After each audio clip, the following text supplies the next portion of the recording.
Hey, welcome back to the channel, everybody. Here we are for part 2 on the old Plymouth Fury. We're swapping it over to a 4-barrel intake and carburetor setup, going from 2-barrel to 4-barrel.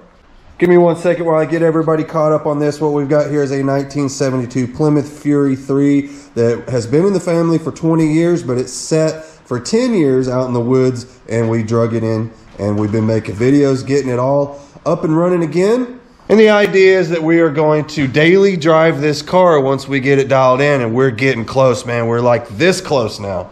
In case you missed it, we've already went through, we've done brakes, we've done the whole front end has been rebuilt underneath it. The interior, we've gone through the interior even. I mean, we're talking new seats, brand new carpeting, everything. Awesome, man. This car it's coming along, man. It's going to be a lot of fun to drive. I can't wait. And don't even get me started on that roof. You guys remember what that thing looked like? Swiss cheese is what that thing looked like. We've got a sweet little playlist for this car. It's at the end of the video. You guys, anybody that hasn't gone through it, you really need to go through, man. We've done a lot to this thing. But for right now, let's keep moving forward and get this knocked out. What I need to do is cover this up with some grease rags down in this valley, you know? Seems like a good idea, right? That'll keep anything from falling down in there, obviously. Yeah, we'll just kind of tuck that in around the push rods there. Something like that. That ought to get it. Start scraping this gasket off. It looks like it's going to come off pretty easy. I mean, so far it is anyway. Look at that. It's coming right off of there. Nice. Catching a break. Yeah, we got a good break on that one. Nice. I suppose we'll get that lucky on this side too. It looks like it. It's immediately coming off. Like, let's see if we can do this without even the putty knife.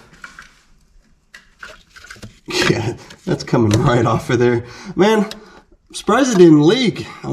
I didn't have any leaks. I didn't see any leaks, although I do see a little rust right there, but that could just be from water settling on there, you know, and staying.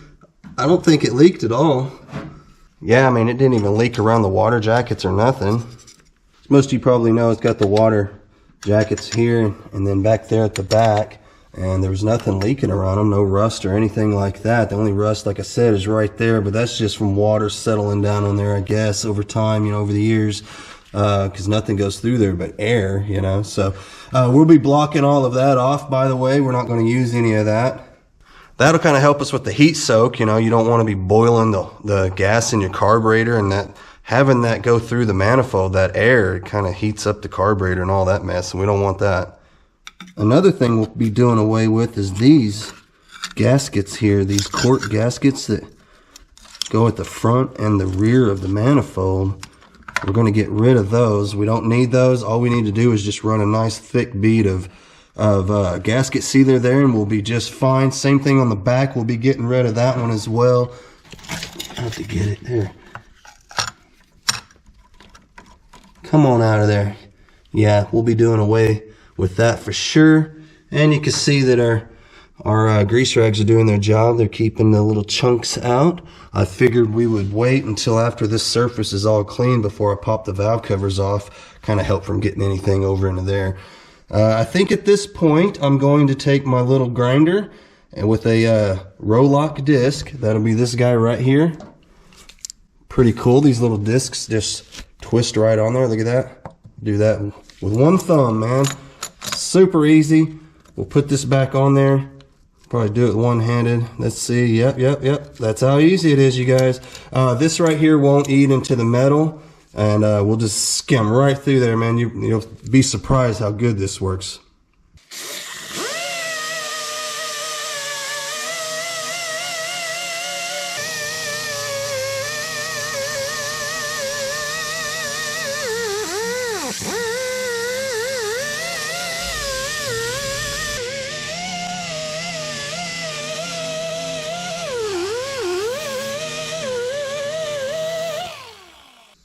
It's got these little dowels sticking up, one in the front and one in the rear.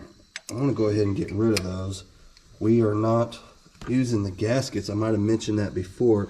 You see how there's one back here at the back as well. We'll pop that one out of there too. And we're going to run just a big old bead of gasket sealer on the front, which is kind of what they recommend anyway on these. I mean, that's what they recommend, so that's what we're going to do. And that's how we've done it over the years anyway. I've never actually used that gasket that they give you in the kit. Always use the gasket sealer. So there's that one. I'll get in here and clean this up a little bit more. I've got a little bit of acetone. And what I do is I take that and I try not to get it into my engine. And I just go through and I just wipe all of this down. All these surfaces. I've got me a little piece of Scotch-Brite, and all I'm doing is getting the old oil residue and everything off, you know. That way it'll help with the gasket sealer, help it stick. So anyway, I'll finish cleaning up the rest of this. We've already got all the gasket material and everything off, and it's all cleaning up pretty good so far, so we'll get this knocked out pretty quick, I think. So we've got this little wiring harness that goes over here to the alternator. It's got 3 wires, really easy to unhook, so I'm going to go ahead and just unhook it. That way I could get the wiring harness, this one here, out of the way, and we're going to pull the valve covers off next. How about that? Yeah, now we can get this guy out of the way. It's just got 2 wires that plug on and then another one that's actually bolted on. So once you get that out of the way, I think it'll make this a lot easier. We won't have to try to work around these wires. It kind of sucks when you're dealing with gaskets and stuff like that and you're just trying to get everything to kind of line up just right.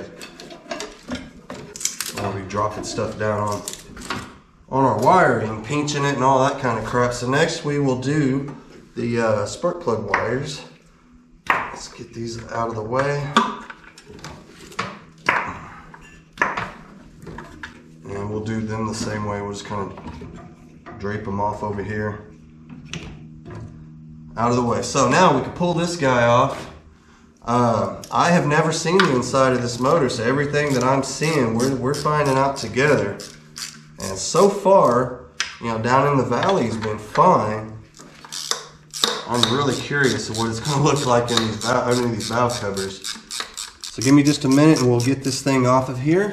And we're going to find out together. So last one, here we go. Let's find out.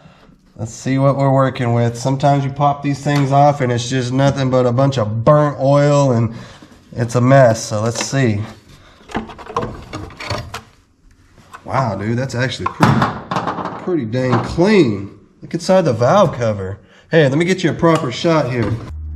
Well, that's not too shabby at all. Pretty clean, actually. Look inside of here. I'm blown away. It's damn near spotless in there.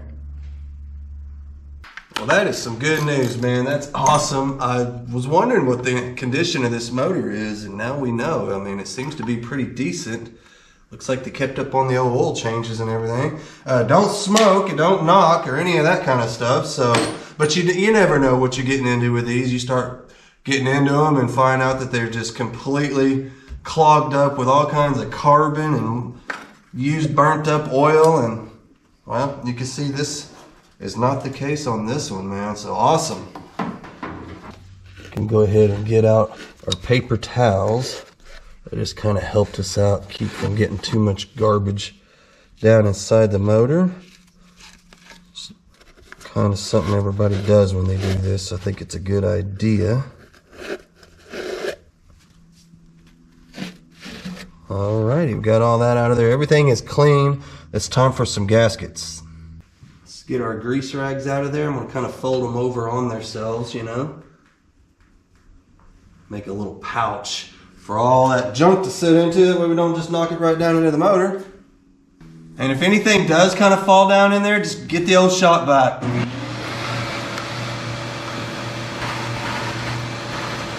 Let's do a little prep work. Get our manifold ready. We're going to start off by taking some of these fittings. This is a vacuum fitting here. It needs to go onto the back of the manifold back here, and I just want to verify that they fit. See if we need to buy anything else. I think that's going to fit right down in there. Look at that. That's nice. All right, we'll put a little thread tape or something on there.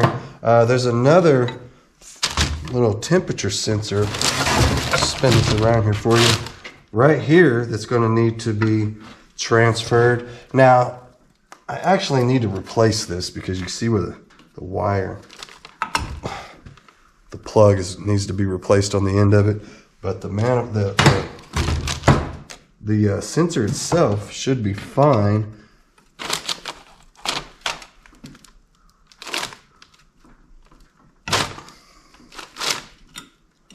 Starting to wonder if that was going to break loose. It did. You need this to screw in right here, and it does. It fits fine. Here's the plug that goes on top of it. And again, I'll take that and put some thread tape or something on it. I've got this other fitting here for the heater hose that's going to need to go on next.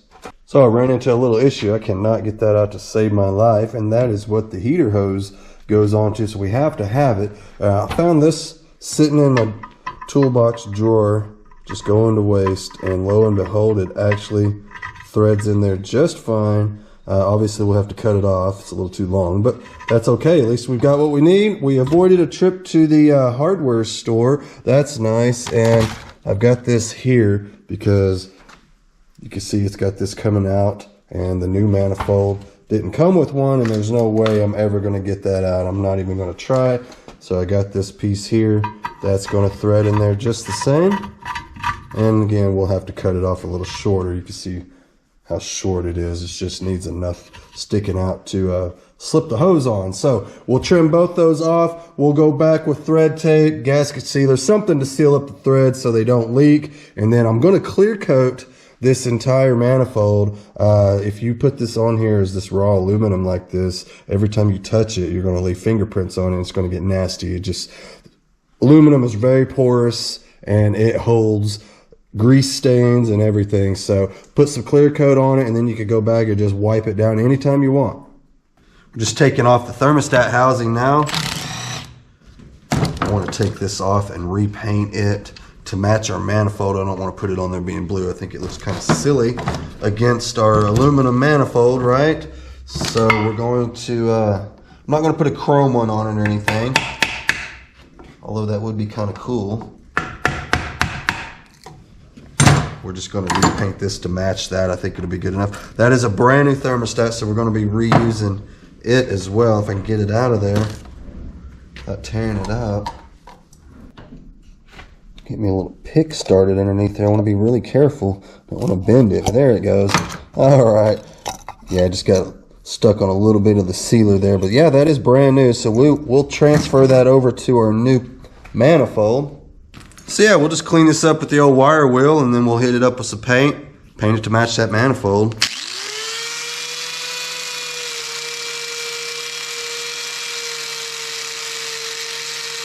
Okay, I think it's time we get these cut to length. I've already marked them. You see there, I got a mark on each one of them. We'll bring them over here to the chop saw and hack them off right quick.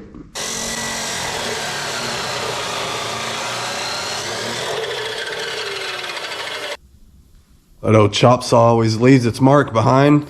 We'll clean it up with the little reamer bit on the end of a die grinder. Pretty easy.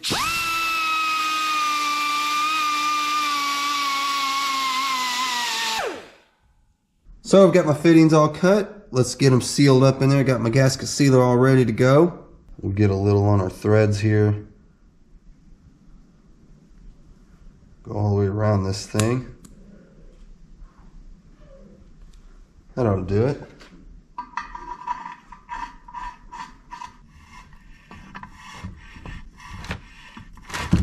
Something like this here. I think we're just about to get this. Yeah, I think I'm gonna call that good.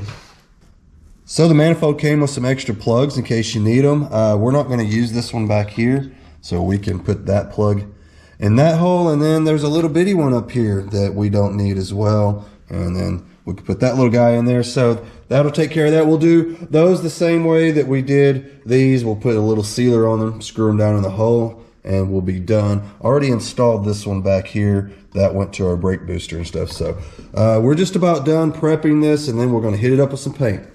We'll put that right down in the hole.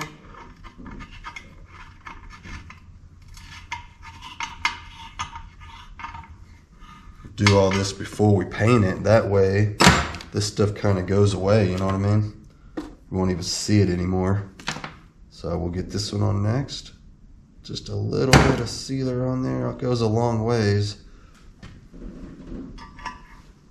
Yeah, so actually both of these plugs would have water coming out of them if you don't get them to seal up. You see how this one, that's the heater hose. That's where it hooks up. That little port is right next to it. So obviously we got to make these seal. So we're going to get it kind of tight. There we go. Go ahead and snug this one down. Screwing into aluminum, so you want to be kind of cautious of that. And then we'll kind of wipe off the excess here. Keep everything nice and neat and tidy, right? Now this manifold is kind of unique because I guess it's universal. These older motors are an LA style, meaning, you know, the bolts, they go in from the side here. And then the Magnum, which came in the later years, they bolt in from the top. So that's why we have two sets of holes here. And what you're supposed to do is go in and put these plugs in the holes that we're not using. So yeah, you see how we got all these holes here on both sides that we will not need. That's for the Magnum style block. They bolt straight down. Ours is the LA style. We'll be using these other holes, more of a kind of a 45 degree, you know, straight into the head like this way. And then of course the Magnums go this way. So you're supposed to take these little plugs that it comes with the manifold and press them down into the holes that you're not using. You don't actually have to do that. It's more for aesthetics than anything else. You could leave them unplugged if you wanted to. They're going to seal off with the gasket. Let's go ahead and paint our water neck. It's a little bit chilly out here today, so I had to kick the heat on. Pardon the noise. There, I think that looks better already.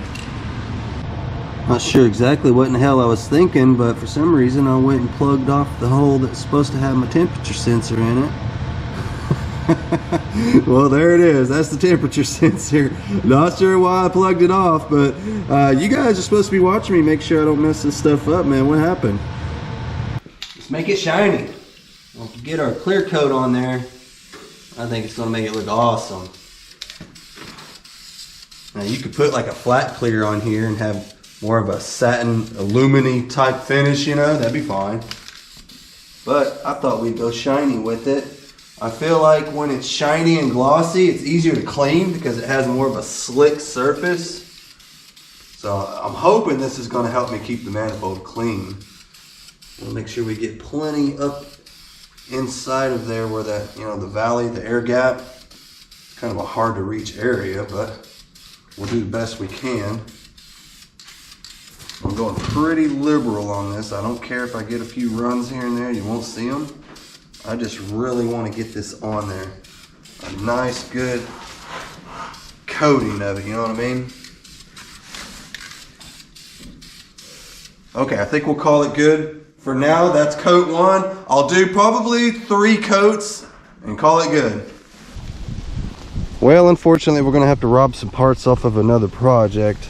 I've got the 1970 GMC out here, and it's got my carburetor on it. That's going to go onto the Fury. Now, not to worry, we have a Holley double pumper that we're getting sorted out that's going to go back on here, and she'll be back up and running again. Really ain't nothing to getting these off. I've already got all the linkage unhooked, just a couple cotter pins, a couple springs. Got all the vacuum hoses unhooked. Got one here, got one going back to the vacuum advance. They're both off, and I think I've got another one on the back that's going to go over to the brake booster that's going to have to come off. But super easy. We'll just get it done right out here in the yard. Yep, can't forget this guy back here. That's definitely got to come off of there.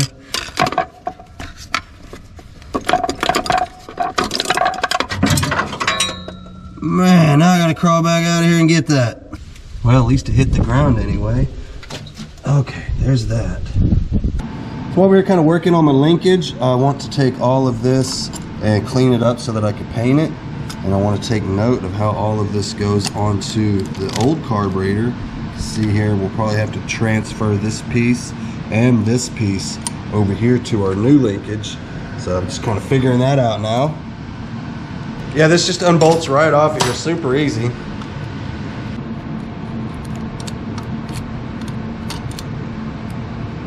Looks like we're gonna have to drill this hole out slightly bigger for that to fit into. So now with that hole drilled out, this can actually slide right in perfectly. And we can tighten it back down. So I skipped ahead a little bit, painted some of the bolts. You see there, that is the manifold bolts and the valve cover bolts. And I also got the valve covers over here. I've completely stripped them down to bare metal. And I'm going to go ahead and repaint them with that beautiful Smurf blue, Chrysler blue. Now I don't know about you guys, but I really love this blue. I think it's great. I was tempted to buy some chrome or aluminum valve covers for this thing, and I'm sorry, man, but I am sold on this blue. I like it better than all the chrome, believe it or not. So I think with the manifold, you know, being the aluminum color, and then these right next to it to give it a little bit of contrast. That way you're not got too much blue going on, you know.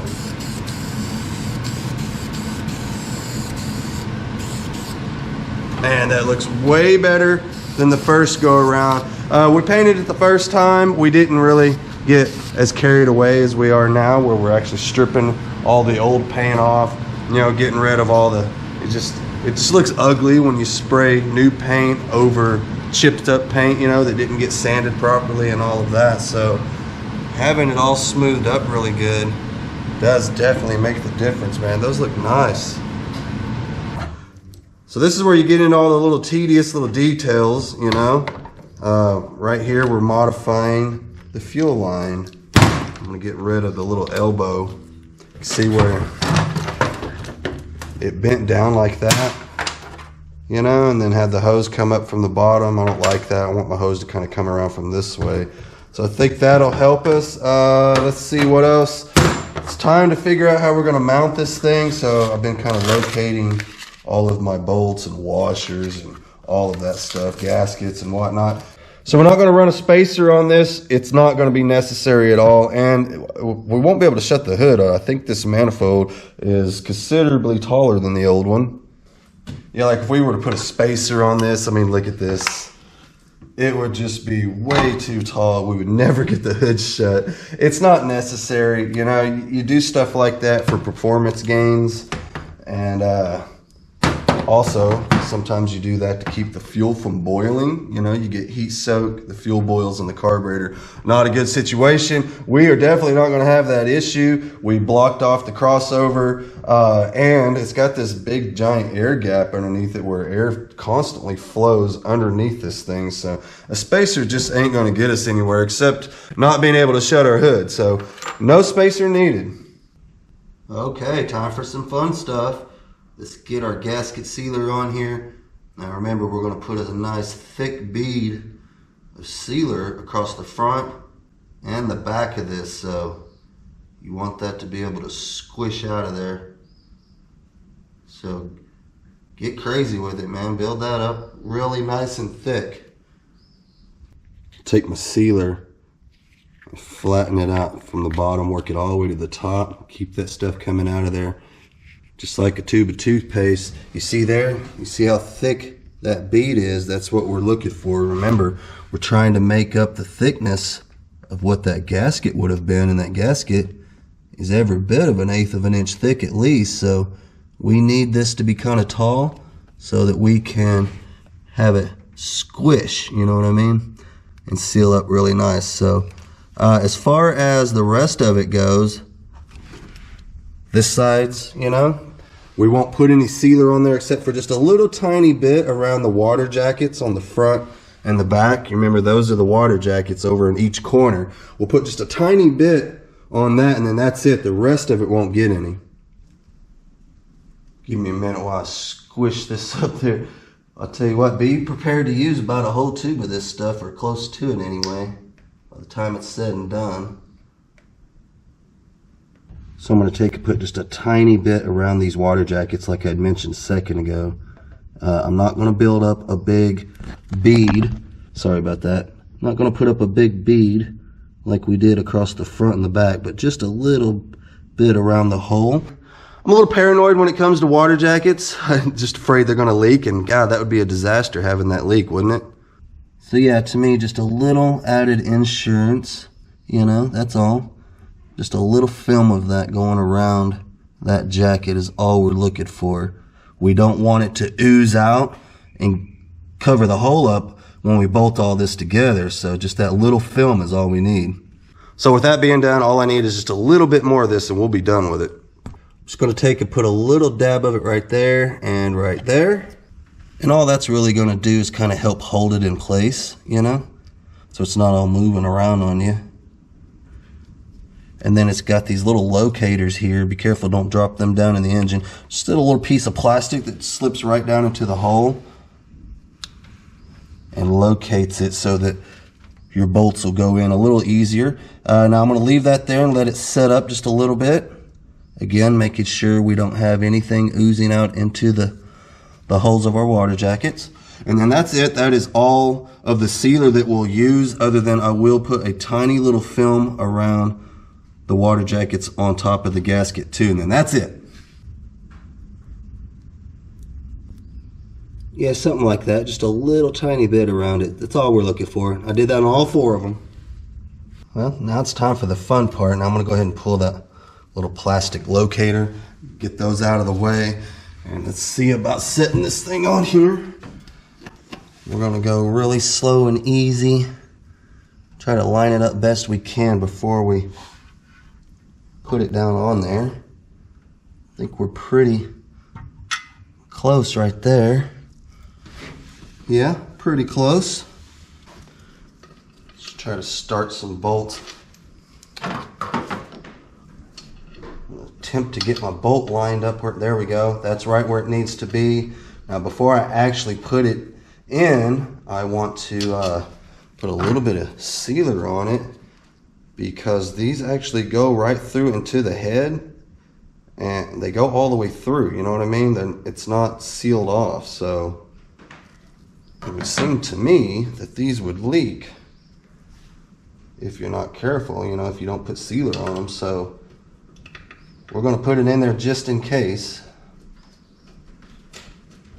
Like, yeah, you see what I mean? This bolt, it goes through there, goes right into the head right here, but actually pokes through, you know what I mean? So the oil could actually seep out around the bolt, I guess, and come out, it would seem. So I'm going to put sealer on all of these. First thing I do is just get it lined up, make sure that we're right where we need to be, which we are. You can see we're actually starting to thread down in there. And then once I get it lined up, I'll back it back out, put the sealer in, and tighten it up. Yeah, just a little bit. It don't take much.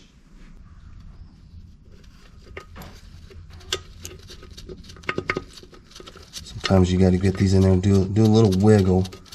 You'll get that gasket lined up just right. And then it'll start to thread down in the hole. Look at me wearing gloves and you guys looking like a professional and all. I wasn't going to get this manifold dirty for nothing. Yep, going to try to keep the old fingerprints off of it best we can. I think having the clear coat on there, like we may have mentioned before, will help us keep it clean. But I'm still going to go the extra mile. As long as we're handling it like this, we'll keep our gloves on. Because why not? So it is worth mentioning that on the front, the very front ones and the very rear ones all the way to the back, so basically the ones in each corner, don't need the sealer on it because they don't actually go all the way through like all the rest of them. So just something to know, I guess. You know, it may be overkill putting the sealer on the threads, but I just can't help but think the oil could get in there and seep through the threads, and then you'll have a leak coming out right there. Correct me if I'm wrong. So we're on the home stretch. We got all the bolts in it now. Everything's threading in just fine. To torque these, you would want to go in a specific pattern, work it from the center out, and you'd want to go into 2 steps, do about 15 pounds, and then go up to, I believe it was 25 or 30 pounds is what this needs to be torqued to. Go check it out in the book, you know, find out for sure for your specifications, you know, whatever you're working on. But for me, I believe it's around 25, 30 pounds.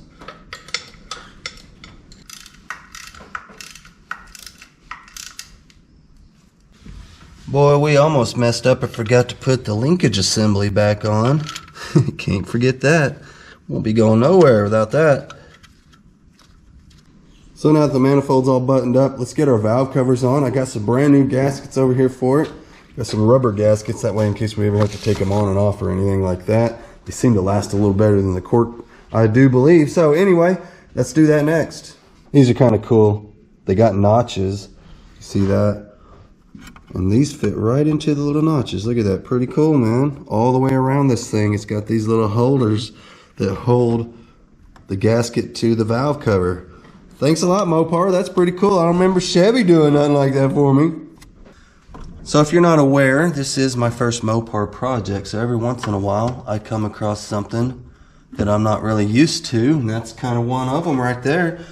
I like that though. Pretty nice. So I'll get these on there. Man, look at that, y'all. I just noticed how good that looks. That's awesome. So you just want to kind of barely snug these up. You don't want to get crazy with them. These rubber gaskets aren't quite as bad as the cork ones when it comes to squishing them, you know? Because if you squish them too bad, they'll just break and then you'll cause even more leaks. So just want to kind of snug them up, and that's about it. We'll call that good. I think we could bring our alternator wires, this little harness. It needs to come back through here, right? It kind of lays down in here like this. It's got these little tabs here that are pretty good about holding it. We'll go ahead and reuse those.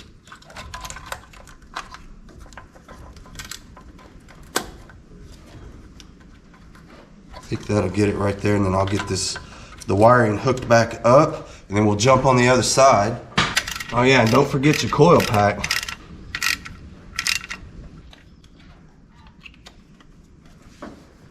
Got my plug wires and everything on. Now we can go to the other side.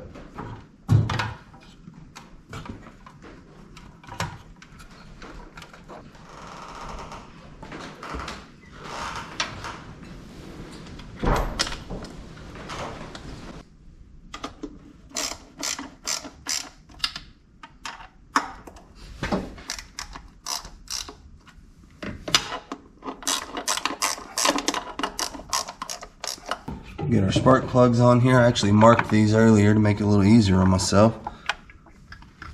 Because why not?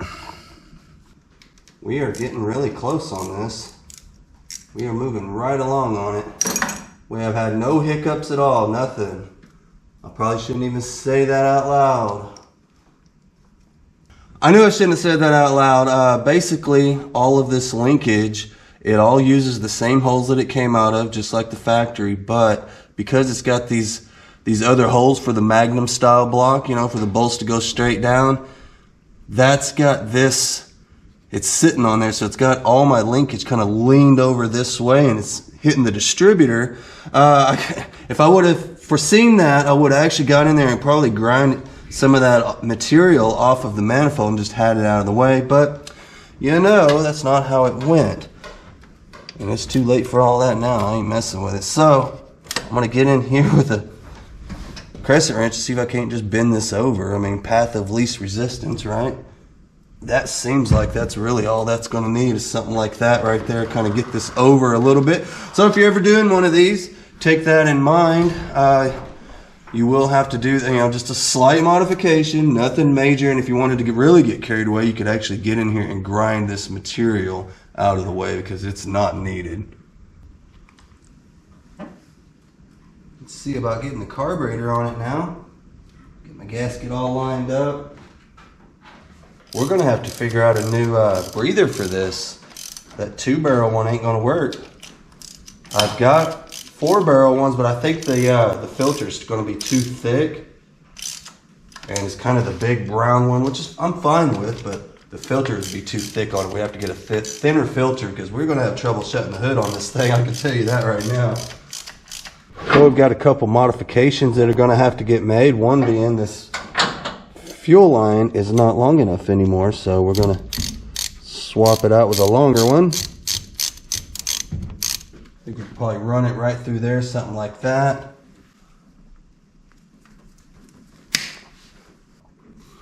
think we'll reclock this. Something more like about right there, right? Then our hose just go right up under there. I think that'll be perfect. Snug that back up. See about getting the hose on there.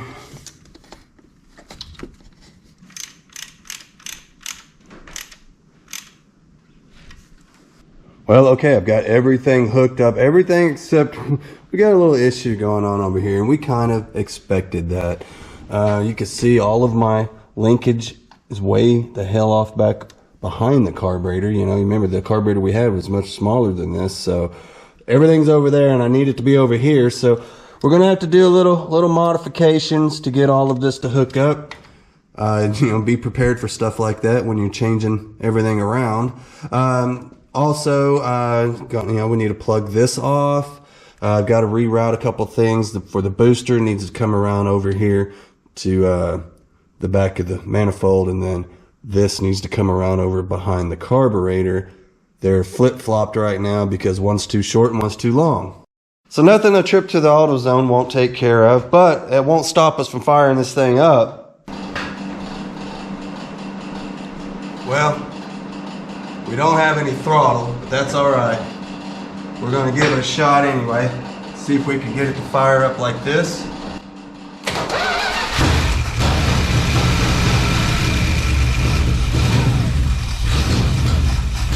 Oh, we got a fuel leak. Hold up, shut her down.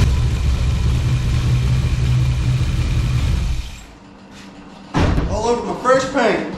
Yeah, we've got a little drip going on. What is that about? Oh man, I think my filter might be broke. That's what it's acting like.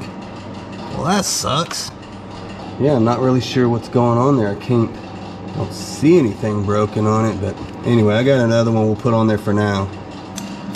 Never fails, man. You get something all painted up all nice and it's gonna leak gas or something all over it. That's all right. We saved it. It didn't get on our valve cover. Sure didn't.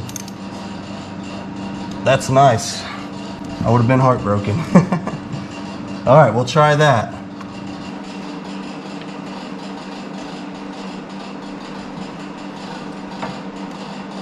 All right, take two.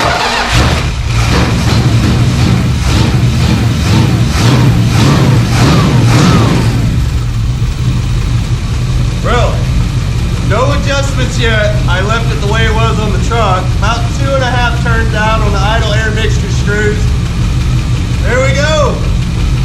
It's never idled before on its own. It's always set. It would idle with the choke on. As soon as the choke come open, that was it. It was done. You can see here, choke is wide open. Even while it's cold, it's idling. Wow, that don't sound half bad, y'all. Let's go hear them pipes. I know y'all's been wanting to hear the pipes.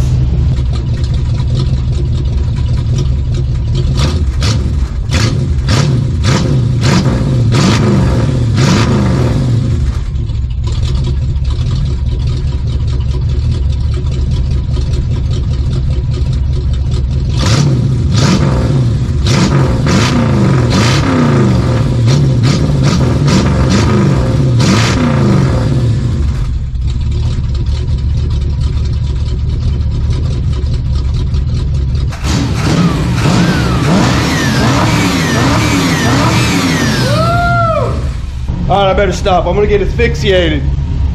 Well, it looks like our power steering pump gave out on us or something. I swear it's always so. But damn, I'm so happy, y'all. I'm not even kidding. I can't contain it. That kind of sucks down there. But that's all right, man. The rest of it's awesome. Cup's half full, y'all. I mean, look at it. This thing is running good.